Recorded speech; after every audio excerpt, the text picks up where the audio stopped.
Okay, so I have already started this playlist thing going on with this Gen X things because there's so much that went on at some point in the 80s before we had really real technology, say like a digital footprint, till the 90s and then the 2000s, and it seems like all this mayhem and chaos just you know was created, and no one really can even keep up with it now. And legislators can't make laws fast enough to address the problems, and actually, even they're already half the time expired, and there's new problems, by the time they make a law, because that's just how the style of government, right, works. I'm not saying that in a higher level sense that we need a government that's based more on a digital, like artificial intelligence, to start making these decisions, or any kind of an algorithm to use, because Congress doesn't work. Guys, let's just get real. It's not working. And Gen X is, they're like, they had no technology. And then, we had like what, black and white TV. I remember black and white TVs, rotary phones and stuff, We'd have party lines. Remember party lines? You pick up a phone, dial the number. You could be talking to 15 people, California, New York, wherever. It was fun in some ways, but we had beepers and all kind of different technology than we have nowadays. And so, anyways, but it wasn't just a good part of technology, but a lot of bad things happened. I know I have one criminal. Supposedly, it's not a really. If you look up my FDLE, my or whatever it is, the federal law enforcement or something, right? It doesn't show up, but there is a court somewhere that converted all of their stuff at one time that was analog, or paper files, and that court converted everything to digital. And at that process, one of my I had like a it's like an apartment or something I was renting at one time. And that apartment, I had a what do you call it, eviction. I had a dispute.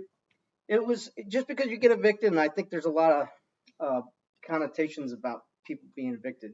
Landlords don't like to evict anybody. I know, I've had to do it myself, and other people do it. But at that time, I had, let me see, I had water just coming through the roof.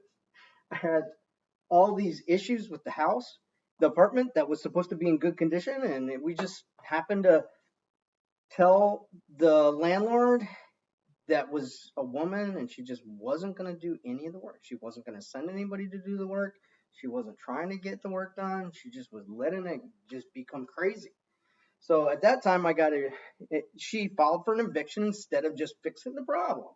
I'm going, wow, that was kind of fast. I didn't have any time. I was a day late to the eviction hearing, and it ended up being that she won the eviction by default. Makes sense.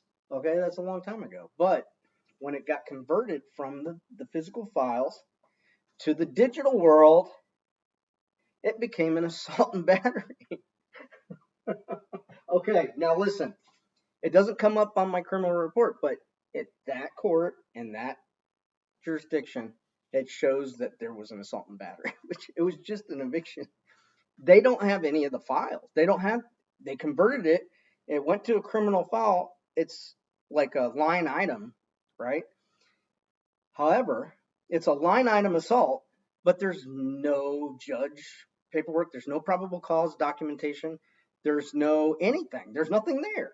Now, because I am a Gen X guy, right? And I'm like you, I'm awesome, right? And so I'm smarter than that. I kept the documents, right, in my own hard files. So I'm like, I got it. They don't even recognize. I sent it to them. I said, "What? Take this off now." And they're like, "Sure, okay, but we don't know who." I was like, "Take it off. I have this paperwork." They don't even care. Okay, so and I did contact an attorney about it. I said, "Well, um, what could you do? Just at least send them a death threat." No, I'm just kidding. Send them a cease and desist. Send them something legal. Tell them we're going to sue them or something. They said, "Oh, I don't even care. They don't. Nobody wants to do anything about it. I was like, well, come on. It's like not fair for some Gen Xers. Okay, why do we got to deal with this? And then, but I remember we got as Gen Xers we had a lot of issues, anyways. So I gotta probably do I gotta continue doing some stuff to try to get that off my out of that court. I mean, if I were to ever go to that jurisdiction, I could get in trouble. I guess if, I don't know if I got a ticket and they look at it and say, "Well, it looks like you did this back in the day." I was like, "No." Then I'd have to, I'd be forced to do something about it. But things like that aren't getting addressed, and nobody wants to take responsibility, even though it should be the clerk or the court where the jurisdiction was. But I don't even know that that court is even in existence anymore. So it's just kind of like a hard file that's hung out in the jurisdiction. Um, so those are things that I feel like it's unfair that a lot of people didn't have to deal with in the past. It's like that overlap between uh, hard files or analogs and digital world where we've all come to know technologies advanced so much. But what I really wanted to talk about too, though, is there's a lot of reasons why we have to stick up for ourselves as Gen Xers. We need to get together. We need to make up our minds about a lot of this stuff that is happening to us and about us and for us and against us and for us, and we don't want it. Yeah, a lot of stuff we don't want, and it's like they're doing it for you. No, stop doing it for me. Don't do it for me again. If you do it again, oh man.